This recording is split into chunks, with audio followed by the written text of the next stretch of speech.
The desert wind howled low and mournful that evening, dragging a ribbon of dust across the dying sun. The sky above was streaked with copper and blood orange, the kind of light that made everything look like it was burning. Out there, on the edge of the Chisholm Ranch, the land stretched for miles without mercy. No trees, no shade, only dirt, fences, and the slow creak of an old windmill turning its lazy circles. The cattle had quieted for the day, their low moans echoing off the dry earth, and even the horses seemed restless, shifting their hooves and snorting at the scent of the wind. Rancher Tom McAllister was a big man, slow-moving but steady, the kind whose word could still settle an argument in town. He'd spent 40 years under the same sun, and it had carved his face like stone, lines deep as dry riverbeds, eyes pale blue and hard as glass. He'd seen dust storms, drought, and death, but that evening something else had rolled across his land, something that didn't belong in any man's world. He'd just stepped out of the barn, wiping his hands on his jeans, when he saw her coming. A woman in a long grey dress, torn at the hem, her hair tangled and black as raven wings. She was barefoot, stumbling more than walking, clutching something close to her chest. Her skin was pale. Not the pale of a lady, but the pale of someone who hadn't seen the sun in years. Tom froze. Nobody came this far out without reason, especially not a woman like her. "Ma'am," he called, his voice cautious but kind. "You lost?" She stopped a few feet away, gasping for air, her eyes wild and darting toward the sack in her hands. Her voice trembled when she spoke, like every word cost her something. "Please," she whispered. "Take them off." Tom frowned. "Take what off?" She held out the sack, a burlap thing tied with frayed rope. It looked heavy, sagging in the middle like it held something alive. Or something dead. Tom's gut twisted. He took a slow step forward, every instinct on edge. "What's in there?" he asked. She shook her head, tears cutting through the dirt on her cheeks. "Please, just take them off. I can't carry them anymore." Her voice broke, and before he could ask again, she thrust the sack toward him and stumbled backward. Tom caught it on reflex, the weight hitting his arms with a solid thud. The woman turned and started walking, running toward the horizon, her bare feet kicking up dust. "Hey!" Tom called after her. "Ma'am, wait." But she didn't stop. Within seconds, she vanished into the twilight, swallowed by the desert. Tom stood there in silence, the sack hanging heavy in his hands, the world around him growing still. Even the wind seemed to pause. He looked down at it. The rope was old, rough against his fingers. He gave it a cautious tug, then stopped. Something inside the bag shifted. Not a heavy clunk, not the dull thud of tools or grain, but something softer, flesh-like. Tom swallowed hard. His heart beat a little faster, a sound he could hear in his ears. He was no coward. He'd faced rattlesnakes, rustlers, and even a wolf once that tore half his herd apart. But something about this was different. He turned toward the barn, walked slowly, and set the sack down on the table inside. The last light from the setting sun streamed through the cracks in the wood, painting golden lines across the floor. Dust floated in the beams, slow and weightless. He reached for his knife. "Take them off," he muttered under his breath, trying to make sense of her words. He cut through the rope. The knot gave way with a snap, and the mouth of the sack fell open. For a moment nothing moved. Then as he peeled the burlap back, Tom froze. His hand stopped mid-air, his breath caught in his throat. Inside the sack were boots. A pair of worn leather boots, but not just any boots. They still had feet in them. He stumbled backward, his knife clattering to the floor. The world spun around him. The boots were old, dusty, spattered with dry mud and something darker. But the flesh that filled them, the skin, was grey, shriveled, lifeless. Tom stared, jaw tight, mind racing. The toes were curled in, the nails cracked and blackened. Whoever they'd belonged to wasn't alive anymore. The wind outside howled again, slamming the barn door against the wall. For a moment, Tom thought he heard something. A faint whisper, a voice tangled in the wind saying those same words again. "Take them off." His stomach twisted. He looked back at the sack. Something about those boots, the way they were positioned, the strange dark stitching up the sides, made his skin crawl. They didn't look like they were made by any cobbler he knew. The leather was too dark, too smooth, almost like skin itself. He forced himself to look closer. A strange mark was carved into the heel, a symbol, half burned, half cut. It looked like an eye, with lines radiating out from the center. He didn't recognize it. Tom took a step back, every hair on his arm standing on end. He'd seen enough. He grabbed the edge of the sack, ready to throw the damn thing out into the desert, when something twitched. One of the boots moved. He froze. The toe jerked just a little, like a muscle spasm. Then the other one. "No," he whispered. No, that ain't." The boot shifted again. This time, both heels scraped against the wood of the table, dragging themselves forward an inch. The sound was faint, leathery, but it cut through the air like a scream. Tom stumbled backward, slamming into a post. The knife lay near his boot, glinting in the dim light. Then, a whisper. It came from inside the sack, faint, breathless. "Take them off." Tom's eyes widened. He grabbed his revolver from his belt, cocked it, and aimed it straight at the table. "Whatever the hell you are," he growled, voice shaking, "you best stop right now." But the whisper came again, louder this time, desperate, pleading. "Take them off, please!" The boots jerked once more, and then something began pushing up from inside them. Not a foot, not flesh, something darker, like smoke rising in tendrils. It crawled up through the opening, twisting in the air like it had weight, like it was searching for shape. Tom fired. The gunshot shattered the silence, the echo bouncing through the barn. The smoke quivered, then drew itself in, curling tighter, almost angry. The boots dropped still, but the smell hit him next. Rot, burnt hide, something foul and old. Tom coughed, gagging as he stumbled back toward the door. The wind howled again, and the smoke scattered, vanishing like it had never been there. He ran outside, gasping, the desert air cutting cold and dry in his lungs. He turned toward the horizon, searching for the woman, but she was gone. Not even footprints in the dust. He stood there a long time, the sound of the windmill creaking behind him, his heart pounding in his chest. The stars had begun to show now, pale, distant lights scattered across the black. And then, far out across the plain, he saw it in a flicker. A shadow moving, slow, barefoot. She was walking again.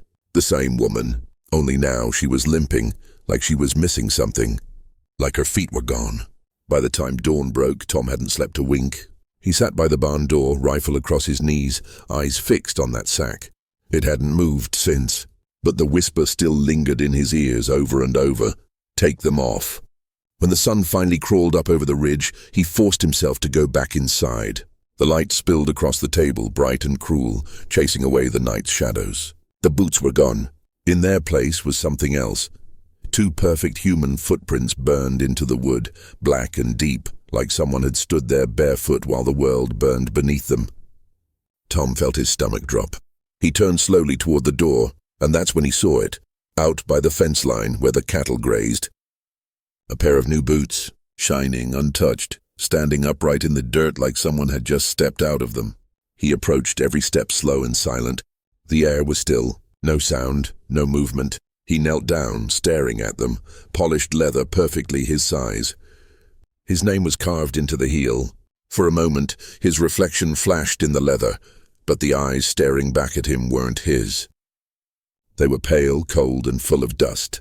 He straightened, heart hammering, and the wind picked up again, tugging at his hat, whistling through the fence posts.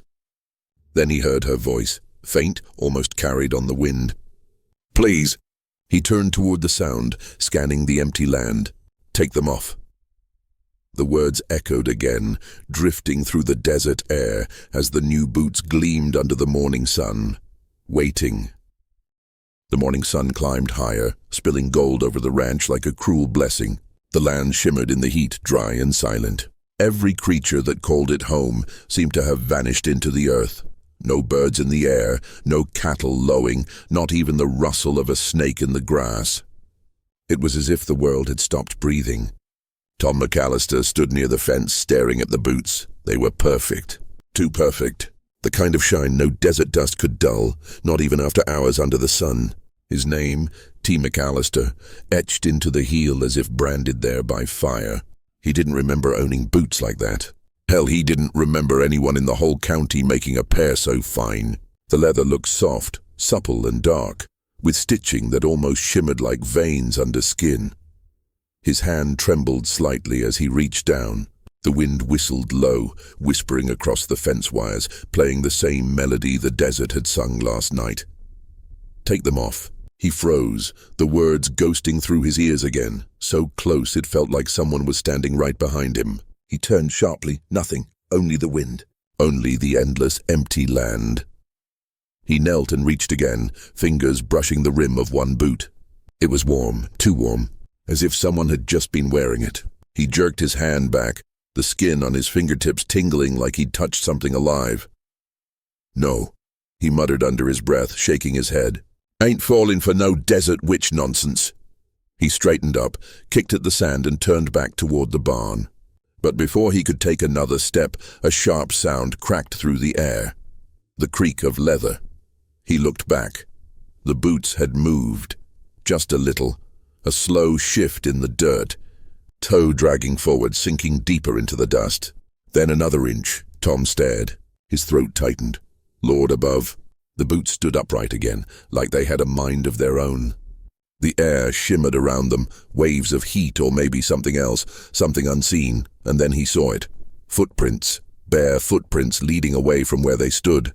The same shape, same spacing as before. The same woman's. Only this time they were fresh. Leading toward the barn, Tom's rifle slipped from his grip and hit the ground with a thud. He turned slowly, his boots crunching in the dirt. The barn door hung open just as he'd left it, swaying gently. "Damn fool," he whispered, though his voice was trembling now. "You're just tired, seeing things that ain't there." He stepped forward, one slow step at a time. The sunlight poured in through the door, lighting the dust swirling inside. For a moment everything seemed still. Then the air grew colder. It shouldn't have, not under that blazing sun, but it did. The kind of cold that seeped straight into the bones. Inside the barn looked the same, tools hanging on their hooks. Saddles stacked, piled high. But the table where the sack had been was empty. The blackened footprints were gone. Then came the sound. Creak, creak, creak, soft, steady, deliberate. Footsteps. He spun around. There, standing in the half-shadow between the sunlight and the hayloft, was the woman. Her dress hung looser now, torn worse than before, her face pale as moonlight. But her eyes were wrong, empty, hollow, like looking into a well with no bottom. She was barefoot, her skin cracked and bruised, and each step she took left behind a faint scorch mark on the wood. "Mom," Tom said, his voice breaking, "I don't know what you are or what you want, but you'd best stop right there." She tilted her head, slow, unnatural, as though her neck didn't quite know how to move. Her lips trembled. "I told you," she said, the words soft, almost mournful. "Take them off." Tom backed away, hand reaching for the revolver at his belt. But it wasn't there. He glanced down. "Gone." "I don't have your boots, miss," he said, swallowing hard. "Whatever's happening here, I ain't—" She stepped forward again. The light hit her feet and Tom's heart stopped. They weren't feet anymore. They were blackened stumps, scorched, twisted things, with ash flaking off every step she took. And yet she didn't bleed. She didn't falter. "I carried them too long," she whispered. "Too long, and they took everything." Her gaze lifted, meeting his. "Now it's your turn." Tom stumbled backward, hitting a post. His breath came fast, chest heaving. "You stay away from me," he barked, trying to sound firm, but the tremor in his voice betrayed him. Outside, the wind picked up again. The air turned thick with dust, swirling like a storm brewing just beyond the fence. "You don't understand," she said, voice almost breaking now. "They find a soul to fit. They always do." Tom's mind raced. The sack, the feet, the whisper, the boots with his name. He turned toward the door, ready to run, but when he stepped outside, the world had changed. The ranch was gone. The fences were still there, but they looked old, broken, rusted, half-buried in sand. The house stood in ruins, the roof caved in, windows gone. The land looked dead, like it hadn't seen rain or life in 100 years, and in the middle of that ghostly plain stood the boots, still upright, still waiting. He looked around wildly, but the woman was gone. Only her voice remained, faint and whispering, coming from every direction at once. "Take them off." "Please." The dust swirled around him, stinging his eyes. The air buzzed with heat and something deeper, something that felt alive. The ground trembled softly beneath his feet, and when he looked down, his shadow had changed.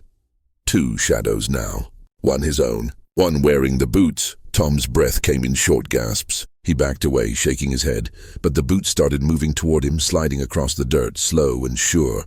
"Stay away," he shouted, voice cracking. But they didn't stop. He turned and ran in across the dry field, past the water trough, past the old oak stump. His boots hit the ground hard, his heart hammering in his chest. He didn't look back, didn't dare. The wind screamed around him like a living thing. Then something caught his ankle. He fell face first into the dust. The air knocked from his lungs. When he turned, the boots were there, only inches away, the leather shining under the storming sky. He tried to crawl, but his legs wouldn't move. His boots, his own boots, were stuck, buried halfway into the ground like the desert itself had swallowed them. He pulled, kicked, cursed, but they wouldn't budge. Then the whisper came again, right beside his ear. "Take them off." The sound was inside him now, crawling under his skin. His vision blurred. His fingers clawed at the buckles, tearing at them, ripping leather and dust until, finally, one came loose. The moment he pulled the boot free, the wind stopped. The air went still. He looked up. The strange boots stood right before him now. A voice, soft and sorrowful, drifted through the silence. Now they fit. Before Tom could move, the boots tipped forward and slid onto his feet. The world turned black. The desert wind rose again, carrying the faint echo of a scream that faded as quickly as it came. When the sun finally broke through the clouds, the land was quiet once more. The ranch stood whole again, fences straight, barn strong as if nothing had ever happened. And there, by the gate, stood a man, tall, broad-shouldered, with pale blue eyes and a face carved by years of sun. He looked just like Tom McAllister, only his boots were different now, black, polished, gleaming in the morning light. He turned toward the horizon, tipping his hat to no one in particular, and far, far in the distance a woman's voice whispered one last time, carried by the wind that never stopped moving, "Please, take them off."